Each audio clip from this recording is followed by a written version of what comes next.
everyone. It's Kevin Williams along with Matt Manley here on the Shore Sports Network. We're talking high school baseball, specifically this Saturday's big event, 6th Annual Strikeout Autism Challenge played throughout the Shore Conference featuring baseball and softball. Matt, first of all, before we jump into that, it has been a crazy kind of spring. We had all those northeaster storms in March. A lot of postponements, but it looks like now teams are finally starting to get into that mode where they can be outside just about every day. Yeah, they're outside. I don't know if it gets to the point where you're like, we just have to play some games finally. I don't care how cold it is. I mean, Monday was freezing.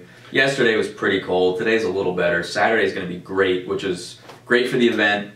It's great for all the kids who get to play, because basically everybody in the Shore is playing, more or less.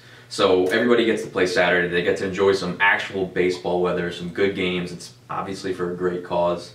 And yes, it's going to be nice to actually, wear some shorts to a game and feel like it's baseball season, which, it's always good once we get there. It's been really difficult. It really has been. Baseball's just a sport that, let's be honest, it was not meant to be played in 35-degree, windy, raw days. No, and I said this to somebody yesterday, like watching some kids, kids are getting more and more advanced in the game, and you see a lot of pitchers who want to pitch backwards and they want to throw their breaking ball and hitters counts, and they're trying to do it on these cold, windy days when they can't grip the ball, and you get these walks and the defense isn't always working properly because the field's not great, and just the whole game gets just botched beyond belief.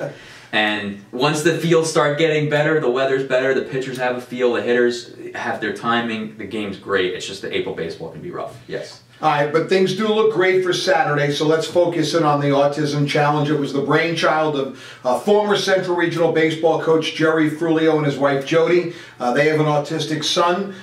They started this thing through the Autism Club at Central Regional, as we said, 6 years ago. The idea in the beginning to raise a little awareness, and maybe if there was some money attached to it, hey, that'd be great. Well, it's become a huge event. As you said, just about everyone in the Shore plays. I think 67 teams between baseball and softball will be playing on Saturday. The last couple of years, they've raised significant amount of money. They're over $50,000 now since they started this thing, and it's just become a great event that the beautiful thing is Shore baseball and softball teams have bought into. Yeah, and I can remember when it was starting a few years ago, it was like a couple games at Central and then one at Wall, and you kind of heard about it. And then the next year, I guess it went well enough, and it was a little bit more publicized.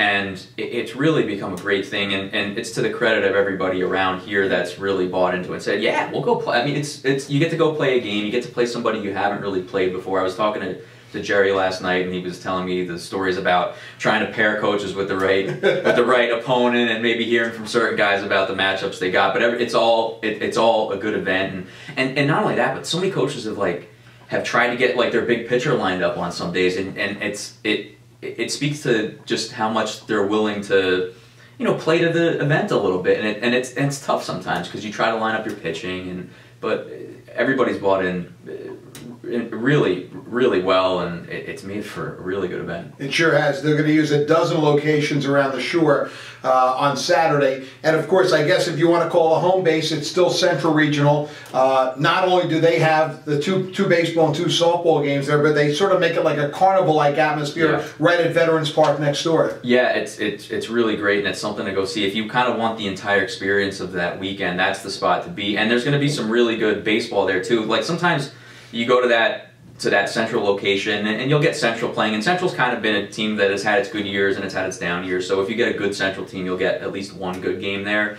But it's been more about the event and the home base there, but there's actually a couple really good games there this year, because you have Central, who's off to a great start, playing Toms River East, who, as we're doing this, is undefeated. They're playing Toms River South in a couple hours, but they could get to that game undefeated. So you have that game leading off. You have Al Leiter throwing out the first pitch, so it's going to be a great atmosphere there. And then the second game is 1 and 2 in the Shore, CBA versus Wall, where you're going to have CBA. It's a little bit murky who's going to throw that game, but Grant Schulman's lined up to throw for Wall, and he's off to about as good a start as anybody can be on the mound, and anybody is on the mound in the Shore. So two really good games there, in addition to everything that's going on around.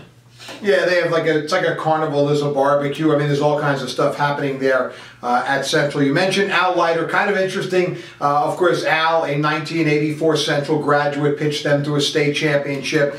I think everyone knows the resume, pretty good. And he's coming back to his alma mater, will throw out the first pitch for that game, will stay for that game, but will then have to shoot up to Toms River South fairly quickly because his son is due to pitch for Del Barton in maybe the regular season game of the year. If the rankings hold up from NJ.com, they have Del Barton 1, St. Augustine 2 as coming into the season. Those two teams played in the non-public A final last year. Del Barton won 2-1.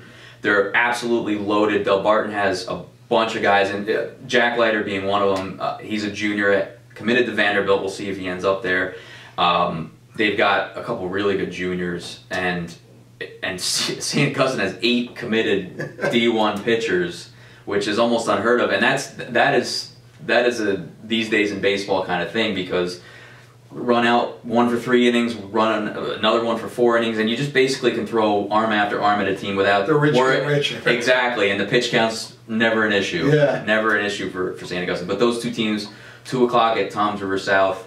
And maybe you're gonna have people from all over the state watching that game, and it's gonna be a fun atmosphere there. And the warm up there at 11 o'clock is a rematch of a state semifinal from a year ago. Toms River South off to a slow start, taking on Allentown, and went on to win the whole thing. Yeah, and it's the scene of the crime for Toms River South, and there aren't many guys from that was a senior laden Toms River South team last year, so. There aren't a lot of guys who are going to really feel that revenge. I'm sure a lot of the guys are playing surrogate that day to try to get it done for those guys. We still have TJ Scuderi there who felt it as much as anybody, and he's off to a great start this year despite the fact that the team's not off to a great start. So that'll be a fun game. It's obviously going to mean a lot for a lot of reasons for the Toms River South guys, and the Allentown team will be fired up to play them too. They've got a couple guys left over as well. So that'll be a fun game, and certainly it'll have a nice crowd there for the last couple innings leading into that Del Barton St. Augustine. Especially if it's 80 degrees and sunny outside, why not? Which is what they're saying. What about any of the other games around the shore on Saturdays,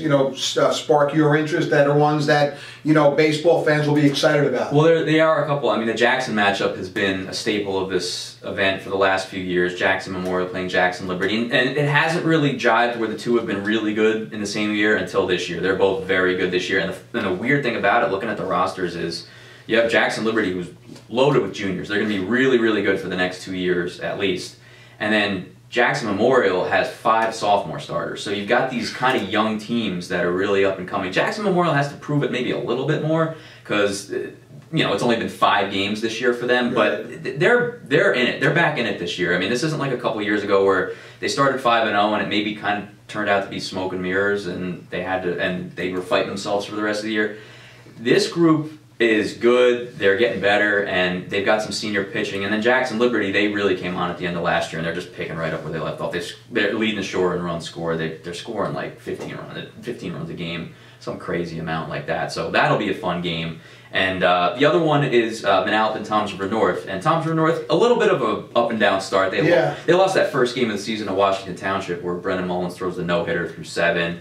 Ended up losing that game. They lost to Central on one of those April baseball days we were talking about, where it was drizzling and cold, and it just wasn't a pretty game. Central came to play and got the win. But North started to figure it out. Jared Bellissimo hit 2 homers the other day. He didn't have one in his whole career before that day, and now he's tied for the shore lead.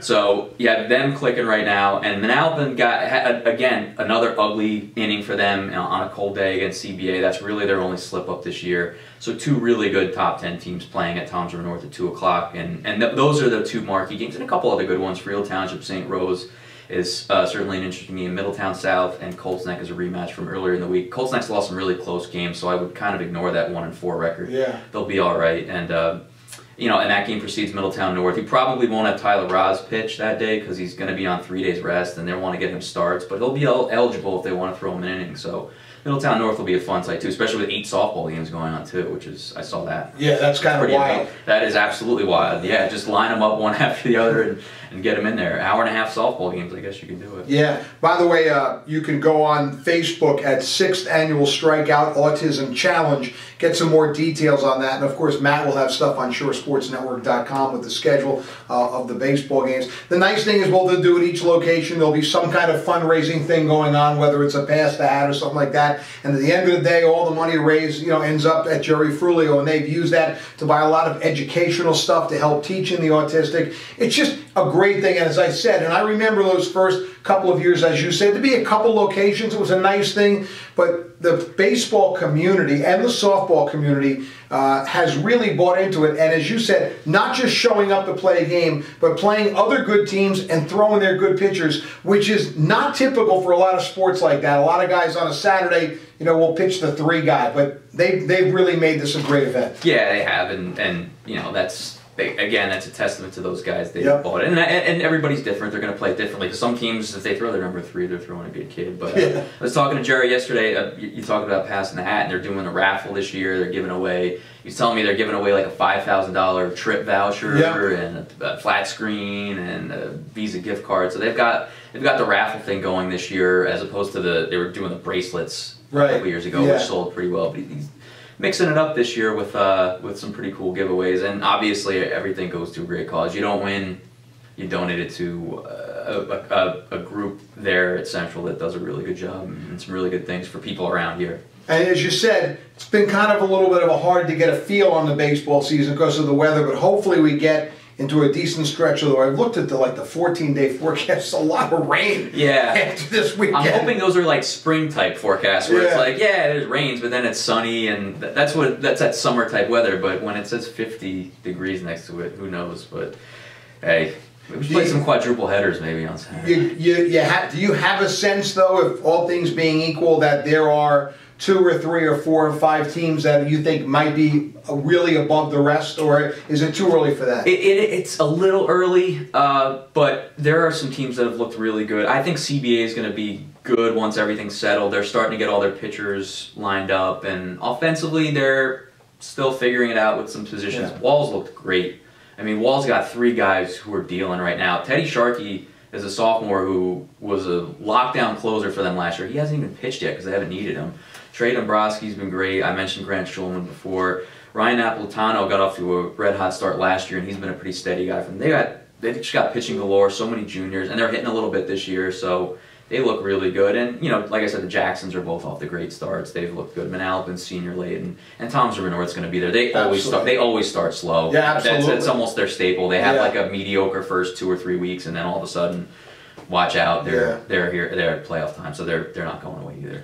So the Autism Challenge is this Saturday, again, a dozen locations. If you want to call the home base, Central Regional High School, where what Matt talked about, they have a lot of things going on. The drawing for a vacation voucher. There's basically a carnival right next door at Veterans Park. They'll have food, games, all kinds of stuff going up all day. But wherever you go around the shore, on Saturday, on a beautiful day, you're going to see baseball and softball. And the best part is you're going to know it's for a great cause. Of course, you want to follow high school baseball all season long. Matt Manley is the guy on shoresportsnetwork.com. Nobody does it better. Matt, thanks for a few minutes. Kevin, thank you. See you again real soon. Follow high school baseball all season long right here on shoresportsnetwork.com.